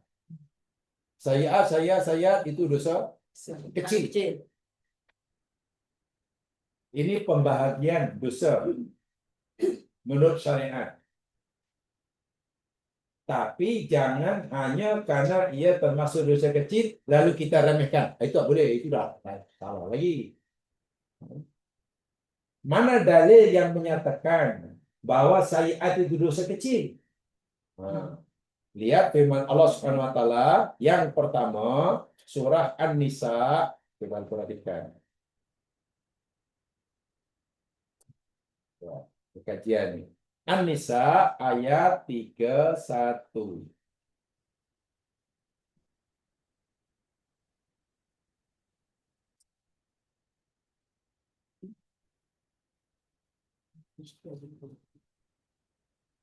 Kalau diingat ya, di sini ini mau tafsir. Jika Allah kata dunub, waqfir lana dunubana, dunubakum dunubim, itu bisa besar. Kalau Allah kata sayyiatikum, itu dosa. Itu saja formulanya. Bezanya di situ. Ya. Jangan kita dunub itu dosa, saya itu kesalahan. Bukan gitu. Kalau memahami itu nanti bingung lagi. Dunub mana dosa. Yang saya itu Dosa juga. kesalahan. Kesalahan. Allah. Bezanya besar dan kecil. Bila besar Allah katakan dunub, bila kecil dikatakan sayyi'at. Dalilnya ini. An-Nisa 31. Apa ini? Apa bunyi? In tajtanibu kaba'ira ma tunhauna anhu nukaffir ankum sayyi'atikum wa nudkhilkum mudkhalan karima. In jika tajtanibu, Kamu menjauhi. apa tu? Menjauhi. Kamu menjauhi, maknanya meninggalkan lah ya. Ya, kamu telah meninggalkan. Ini telah meninggalkan atau akan meninggalkan? Tasnifin. Kena tahu dia fi'il apa ni? Tasnifu. Mudhari'. Jadi mana ni telah atau akan? Akan. Telah tidak, akan pun tidak. Janganlah pilih yang ada. Lebih. Sentiasa. Nahman. Istimroriyah. Istimror. Ya. Jadi jangan asal ibu ini telah atau akan? Telah, bukan akan pun. Bukan, gitulah jangan. Sentiasa. Jadi mana jika kamu sentiasa terus-menerus non-stop istiqomah meninggalkan, menjauhi kabairo ma tunhauna anhu. Apa dia? Kabair. Jangan daripada kabiro. Dosa-dosa besar. Ma tunhauna anhu. Dosa besar yang kamu dilarang akannya. So, ya, jika kamu sentiasa menjauhi atau meninggalkan dosa-dosa besar yang kamu dilarang akan dia, apa jawaban kepada jika itu? Nukaffir ankum sayyi'atikum. Pasti kami kafiru kita hapuskan, kita hapus dari kamu sayyi'atikum. Apa sayyi'at tadi? Dosa-dosa kecil. Dosa kecil. Paham? Dan kami masukkan kamu di tempat yang mulia. Baik. Ayat ini beritahu kita, bila kita sudah bebas dari dosa besar, mana tak ada satu pun dosa besar yang kita lakukan, semua dah kita tinggalkan. Jika saat itu kita masih punya dosa kecil, sebanyak mana pun, Allah beri pengampunan percuma. Terhapusnya atau terbebasnya seseorang dari dosa besar membolehkan ia mendapatkan pengampunan bagi dosa kecil. Paham itu? Tapi kalau orang itu punya dosa kecil dan pada masa sama juga punya dosa besar, ada dosa kecil tak dapat pengampunan percuma ada. Yang membolehkan orang terampun dan dosa kecilnya sebanyak manapun, syaratnya orang itu telah bebas dari dosa besar. Dan dosa besar kata Imam Adabi ada 70. Ya. Jadi kalau kita baca senarai 70 itu, baca doa pertama, Alhamdulillah selamat saya. Sebab pertama itu syirik. Menyembah selain Allah saya tak. Nomor 2, Alhamdulillah. Baca hingga 5 masih Alhamdulillah selamat. Baca ke 12, dosa besar. Hanya dosa kecil. Baca dosa yang ke-40, lah, dosa besar. Ini sunnah muakkadah. Saya itu kalau baca semuanya, lah rupanya masih banyak yang dilanggar dosa besar. Saya tak fikir itu dosa besar. Dia fikir mungkin dosa kecil. Bahkan dia fikir itu sunnah muakkadah. Bayangkan. Berbohong itu dosa besar atau dosa kecil? Itu dosa besar. Sekarang ada orang kata berbohong hukumnya wajib untuk kebaikan. Allahu Akbar lillahi alhamd. Menfitnah itu boleh dalam era demokrasi. Dalam demokrasi. Susah yang saya memahami agama akhir zaman. Fitnahnya sama. Itu nak fitnah itu itulah ya. Fitnah itu seperti ini. yakni ucapan, perbuatan, pendapat yang menyesatkan orang. Itu fitnah. Fitnah bahasa agama, bukan fitnah bahasa Melayu. Tengok nih, ayat ini. Jika kamu telah sentiasa meninggalkan, mana dah bebas dah. Allah kata, kamu betul-betul dah bersih dari dosa, kata Allah. Tapi dosa kamu, dosa kamu cuma tak apa, aku ampunkan. bila orang dah diampunkan dosa kecilnya sebanyak manapun, karena ia sudah bebas dari dosa Sesat. besar, di mana tempatnya? Syurga lah. Surga. Itu Allah kata wa nudkhilkum mudkhalan karima, dan kasih kami masukkan kamu ke tempat yang mulia. Maknanya Syurga. surga. Jadi untuk masuk surga, orang tu kena bebas dirinya dari Pada dosa besar. besar dan dosa Kecil. kecil. Untuk menghapuskan dosa kecil, satu di antara caranya Kita mesti bebas daripada dosa mesti besar. membebaskan diri kita dari Dosa besar. bagaimana formulanya. Sangat jelas. Yang jadi masalah, nak bebas dari dosa besar itu ben susah, kan ada 70. Mengumpat dosa kecil atau besar? Besar. Tapi mengumpat dia sunnah muakkadah. Fardu kifayah. Kalau tak mengumpat nanti dosa semua. Sedih, sangat sedih. Sangat menakutkan kalau kita baca. Tengok ya, ini ayat yang dijadikan asal, yang berpartisipasi bukan saya yang berkata ini, yakni Imam Ibnul Qayyim Al-Jauziyah yang kata ini. Saya menyampaikan itu. Bukan pendapat saya, bukan pendapat Ibnul Qayyim Al-Jauziyah. Jika kamu, apa tadi terjemahnya? Jika kamu sentiasa telah dan sedang dan akan meninggalkan dosa-dosa besar, bebas, pasti kami akan hapuskan Dosa kecil. dosa kamu, dan kami akan masukkan kamu mudkhalan karimah. Ya, kami akan masukkan kamu ke kami akan masukkan kamu, mudkhal itu tempat kediaman, ya. Dan kami akan masukkan kamu ke tempat kediaman kariman. Masuk ke tempat kediaman kariman. Dah itu. Dah pokoknya datang mudkhalan kariman. Caranya kamu mesti bebas dari dosa besar dan kecil. Maka kami, kata Allah, akan masukkan kamu ke tempat kediaman kariman.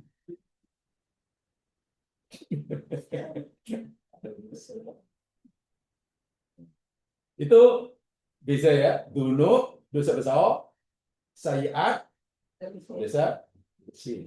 Nah, penggunaannya kalau untuk mendapatkan pengampunan, untuk dosa besar Allah gunakan ghafara, ikfir lana itu untuk dosa besar. Untuk dosa kecil Allah tak gunakan ikfir nakfir. Allah gunakan takfir. Kafir anasina, yukafir ankum kafir anasiatina. Jadi untuk ini takfir, untuk ini maghfirah, untuk maghfirah. Lalu apa beza antara maghfirah dan takfir? Itu gambarnya mungkin yang perlu diketahui. Maghfirah, untuk maghfirah yang sekarang, maknanya yakni ada mengandungi dua makna. Pertama, maghfirah itu memberi maksud al-bihqosa. Saya tak jadikan mengampun ya, nanti bingung lagi. Kalimat mengampun simpan dulu rapat-rapat. Maghfirah, terjemahan maghfirah mengampun. Kalimat mengampun tuh masuk laci dulu, tulis rapat-rapat dulu supaya mudah. Kedua, al-hifzu. Al-hifzu. Sementara takfir pertama membawa makna as-sitru. Kedua, al-izalah.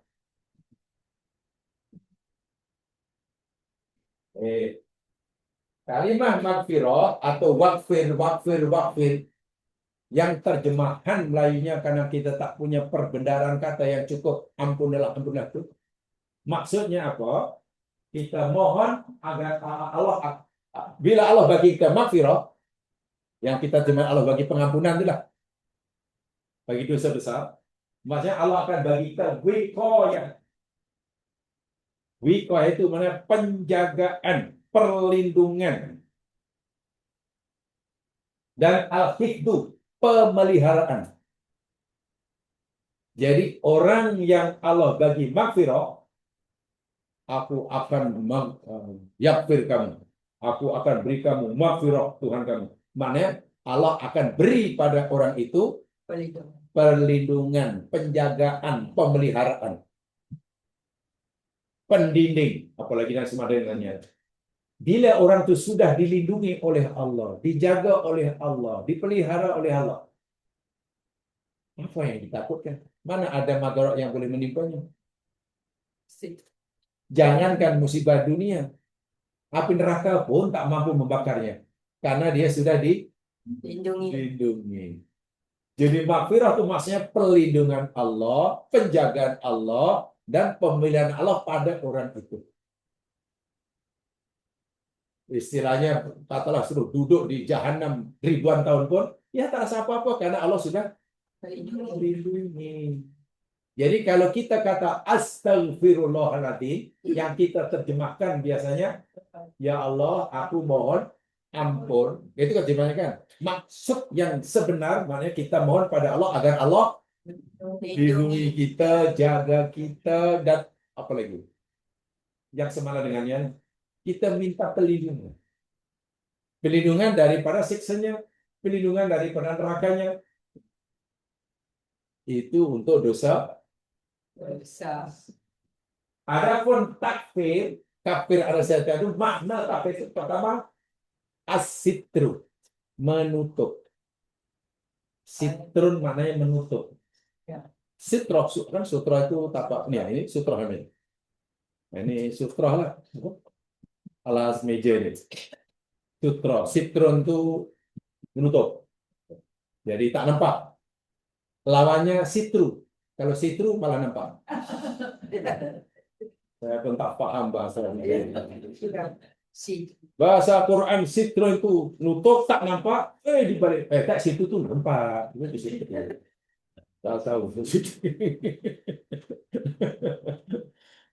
Jadi kalau kita kata kafir anna sayyatina atau nukafir ankum sayyatikum, maknanya Allah akan tutup. Nah, atau kalau kita kata kafir anna sayyatina, ya Allah tutuplah apa? Kesalahan-kesalahan ini. Jadi bila Allah tutup, tak nampak.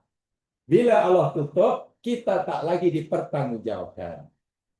Yang kedua maknanya al-izalah.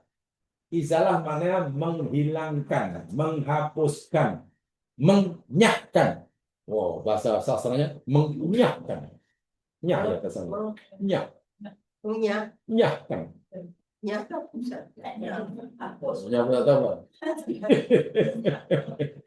Kemana orang Belanda bisa menyahkan.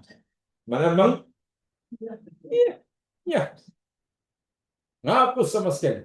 Jadi kalau kita kata kafir ana sayyatina, ya Allah, kafir sayyatina. Saya tadi apa? Saya dosa kecil. Kita mohon pada Allah agar dosa kecil itu Allah tutup, atau bahkan kita mohon Allah hapuskan, hilangkan, buang kesalahan. Itu maknanya. Jadi kalau Allah kata nukafir ankum sayyatikum, pasti kami akan nukafir sayyatikum, maknanya apa? Kalau Allah kata pasti kami akan nukafir sayyatikum, mereka kami akan tutup atau kami akan untuk dosa kecil Allah akan tutup atau Allah akan nyahkan. Untuk dosa besar Allah akan lindungi kita. Ya, melihara. Hafiz kan memelihara. Itu satu ini memelihara, ini menjaga, melindungi. Bekoya. Itu makna sebenar maghfirah. Jadi astagfirullahaladzim, selalu kita, ya Allah mohon ampun, aku mohon ampun. Lalu tanya, apa itu ampun? Ya ampun lah, apa yang maaf. Sebab Quran dalam sholat, katalah dalam duduk doa antara dua sujud, Robbi Hili, mana wahai Tuhan kami, ampunkan aku. Ujung dia wa'fu anni, dan Maafkan. Maafkan aku. Mula minta ampun, aku kata, apa Ustaz bisa maaf dan ampun? Wah, ya Ustaz tu cari komus Dewan Bahasa Nusantara. Bisa maaf dan ampun. Dia minta ampun ke sini. Maaf tu apa? Ampun tu ampun. Dia tak tahu. Hanya karena bingung-bingung, minta 2 sekali. Kami mohon maaf dan ampun sekali.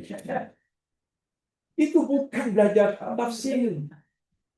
Inilah masalah kita ini belajarnya di situ-situ. Tidak masuk. Wah, beza antara Robik Fili minta maafirah dengan wa'fu anni minta ampun. Tidak ada bezanya tuh. Tapi karena terjemahannya, karena kita ini tidak punya ya, kita tidak punya perbendaharaan kata bekat yang cukup gitu lah untuk mengapa? Pasal Mengalih bahasakan. ya, Jadi mau tak mau kena terjemahkan lah. Ya wifi maafkan, minta ampun, wa'fu anni minta maaf. Jadi seakan-akan ya. Tidak salah karena memang kita itu aja terjemahan kita. Ampun tu sebesar, ampun tu sekecil.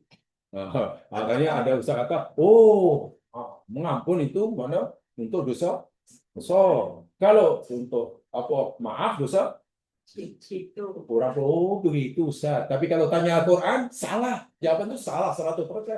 Dan saya boleh tunjukkan kesilapannya. So Ustaz, ampun tu jadi macam mana? Dan itu nanti sebab ini belum habis. Boleh tunggu. Tengok.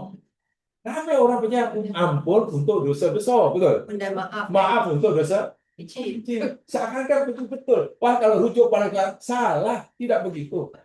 Jadi itu hanya persepsi pahaman. Yang kalau ditanya, apa dayanya yang mengampun untuk dosa besar, yang maaf dosa Kecil. tak jumpa dayanya dan bingung. Nah, itu menurut pendapat saya. Mungkin begitulah jawabannya. Masanya dalam agama ini mana boleh menurut pendapat saya. Agama bukan pendapat saya. Apa kata Allah dan Rasulnya lah. Disinilah cara belajar yang betul itu sebenarnya begitu. Nah itu ada. So, tahu ya? Jadi ada 4 kata dunub dan sayyi'at. Maghfirah dan takfir dalam Ali Imran itu. Dunub dosa besar. Baca ya Quran ada dunub itu dosa besar, dosa besar. Jumpa kalimat sayyi'at muncul dosa. Kedua-duanya kita mau dihapuskan oleh Allah, kita tak akan dipertolongan. Bila kita dibebaskan daripada tanggung jawab dunub, Allah bagi kita maghfirah. Sebab kita disuruh minta maghfirah. Maghfirah itu maknanya wiqayah dan artifah. Penjagaan, perlindungan, pemeliharaan. Kalau kita mau Allah ini tak pertanggungjawabkan kita dari dosa-dosa kecil, sayyi'at, kita minta takfir. Takfir anna sayyi'atina. Nukafir itu. Apa takfir? Allah. Kita mohon agar Allah Lindungi. tutup. Bukan lindung, tutup. Tutup kafir. Atau izalah. Hilang. Nyakkan sama sekali. Dinyakkan. Dan Masya Allah itu sangat dalam maknanya. Sehingga kalau kita paham itu, ya bolehlah kita terjemahkan mengampun dan menghapuskan. Karena itu aja bahasa yang ada. Tapi kalau kita nak pahami betul-betul, kena gunakan ini. Hanya kalau nak menerjemahkannya, ya Allah ampunkanlah dosa kami dan hapuskanlah kesalahan kami, boleh. Saya tak kata salah. Maksud kalau kita mau secara detail dan yang sebenarnya pasti kembali kepada bahasa Arabnya. Sebab di Melayu kan jadi panjang. Katalah Rabbana fir lana. Kalau kita tak terjemahkan, tak hanya dengan wahai Tuhan kami, ampunkanlah dosa kami. Karena kita hanya punya kalimat itu saja. Dan kalau kita ingin menerjemah dengan betul, panjang gimana? Jadi Rabbi Fili maknanya, ya Allah, ya Tuhan kami, berilah kami ya Allah perlindungan kami dan penjagaan kami dan panjang. Yang aminkan jenuh. Kita terpaksa terjemahkan ampunkan kami itu karena tadi kita tidak punya kalimat selain itu. Tapi untuk mengkaji, mempelajari ya seperti ini kajinya. Karena kalimat ampun dan maaf itu tidak ada dalam bahasa agama. Yang ada dalam bahasa agama yakni maghfirah dan takfir. Ustaz nak tanya pasal Kan doa iftitah yang betul. Allah baiknya khataya tu. Ya. Khataya ya tu. Oh, itu Nanti apa? akan sampai ada kalimat dunub, ada sayiat, ada khotiat, ada, betul. Bahkan yang baik pun ada khairun, apa namanya? Baik. Baik. Hasanun, hasanat, Baik. baik. Birrun, Baik. itulah nanti kaitan ke sana. Kalimat berbeza-beza tapi makna Melayunya. Nah, itu dipanggil kalau dalam bahasa kajian namanya al-furuq al-lughawiyah. Kajian khas tentang al-furuq al-lughawiyah. Jadi kajian Al-Quran berkaitan daripada perbezaan makna karena perbezaan kalimat. Quran kan kalimatnya berbeza. Bila kalimat berbeza, maknanya mesti berbeza kan? Tapi karena kita tak punya bahasa yang tepat, ya semua sama. Itu ada ilmu sendiri. Contohlah, apa mana ja'a? Ja'a, datang. Apa mana hadara? Hadir. Hari datang itu serupa ke sama. Apa mana ata? Datang. Ja'a datang, hadara datang, ata datang. Oh, datang aja ya bantai. Tapi kalau kita ingin mengkaji lebih dalam, dengan Al-Quran bilang, lain lah. Ja'a untuk lain, hadara untuk lain. Baru itu nak dapat. Sehingga Al-Quran menyampaikan message dengan sangat tepat. Kalimat berbeza, pasti menyampaikan pun tidak sama. Hanya tadi saya tahu sekali, karena kita ini bahasa Melayu khasnya dan bahasa yang lainnya tidak mempunyai cukup vocab untuk Mengkaji. menerjemahkannya dengan kalimat yang tepat. Jadi terpaksa dengan itu. Itu kesana kaitannya. Itu panjang sebab itu kaitannya huruf loh ya. Kan dari apa bisa dunub, sayiat, pokoknya ada khairun baik, hasanat baik, birrun baik. Semua baik kan? Ustaz ada buku tak boleh refer? Ya, Ada buku tak boleh refer ni? ya kena carilah karena dahulu saya tak bawa buku banyak, saya tinggal masa belajar ada buku. Kalau ada boleh. Dan sekarang ini saya hanya mengandalkan ya istilahnya apa ingatan aja ilmu yang dapat itu. Di dalam sedikit buka apa namanya ini Al-Maktab Asyamilah. Kan ada satu apa namanya aplikasi Al-Maktab Asyamilah. Dalam bahasanya yakni maktabah itu library perusahaan sama yang mutafik. Itu isinya ada beribu-ribu apa kitab. Itu mana orang yang bakar itu sangat besar pahalanya. Kan kitab sangat mahal kan? Beli kitab sangat mahal. Katakanlah kalau beli Sahih Bukhari dengan apa sarahnya sekian jilid, beribu. Sedangkan itu beribu-ribu kitab dan saya tahu kita tuh berpuluh jilid. Dalam itu boleh di apa namanya downloadkan dan boleh dijadikan rujukan. Banyak segala kitab hadis, kitab tafsir, kitab akhlak, kitab akidah, kitab bahasa, kitab sorok, kitab nahwu, kitab nasab, Boleh download tu Ustaz? Ya. Ada boleh download? Ada Al-Maktabah Asyamilah. Itu di sana dan itu boleh dipercayai. Itu percayai. Dan sekarang karena tidak semua orang mampu membeli kitab sebanyak itu karena sangat mahal. Tapi kitab-kitab Arab yang kan murah. Jadi nak beli tak mampu, yang mampu tak beli. Jadi susah orang Islam yang apa namanya Yang suka baca. yang nak beli tak mampu, suka baca pun tak beli. Yang mau beli tak mau beli. Jadi itu saya pikir orang ni mana yang buat program ni apa aplikasi ini pahala sangat besar. Bayangkan seakan mewakafkan ribuan kitab untuk secara percuma. Bayangkan. Tapi semua Orang ni buat, orang ni. Ya. Siapa writer ni Ustaz? Ya, orang Timur Tengah. Bukan writer. Jadi kitab-kitab itu sudah di upload dalam apa namanya katu. Ya, apa namanya aplikasi dalam bahasa Arab kan Ustaz. Dalam bahasa Arab. Jadi kita kena download sikit-sikit. Dia sekali download tu hanya beberapa puluh kitab ya. Kalau kitab itu berhenti, itu lain kali upload lagi. Jadi untuk mengupload semua kitab itu Penuh akan lah kita masa punya. tak boleh sekaligus. Penuh lah. Tapi mana dengan sistem komputer kita kena yang terbaru lah. Kalau yang lama macam saya punya komputer kat rumah itu dah tak boleh bang. Dah tak layak, tak boleh terima. Nah, itu komputer lama. Yang kalau pakai apa iPad susah, iPad tak support. Dia kena apa? Laptop. Laptop itu pun yang terbaru itu cepat. Kalau yang lama-lama tak. Macam saya punya lama itu boleh sekarang bukan tak boleh. Kata anak saya, lalik itu sudah tak boleh. Tak mampu tak terima yang. Sebab benda itu di apa ya? Sudah di-upgrade lah. Ya. Di-upgrade dan kita punya tak di-upgrade. Kalau itu dia tak boleh, kan dah tua. Mana dah maksimum, macam mana nak upgrade? Yalah. Jadi, Dia punya itu tak dan saya ini memang pandai lah orang Yahudi ini buat teknologi. Dia hanya buat yang boleh digunakan dalam jangka masa 3-4 tahun. Lepas itu dah surrender. Kan ada yang baru lagi kan? Ya. Ya macam handphone kan? Cuba beli yang baru. Beli yang baru. Kadang-kadang kalau nak terus mengikuti yang baru kan, tapi Mahal lah tu. mahal. Kan murah kalau yang terbaru. Betul pandai betul lah cara nak apa ya? Nak membuat apa? Komputer dah tak boleh tu. Dibuat sistem baru lagi, diubah lagi.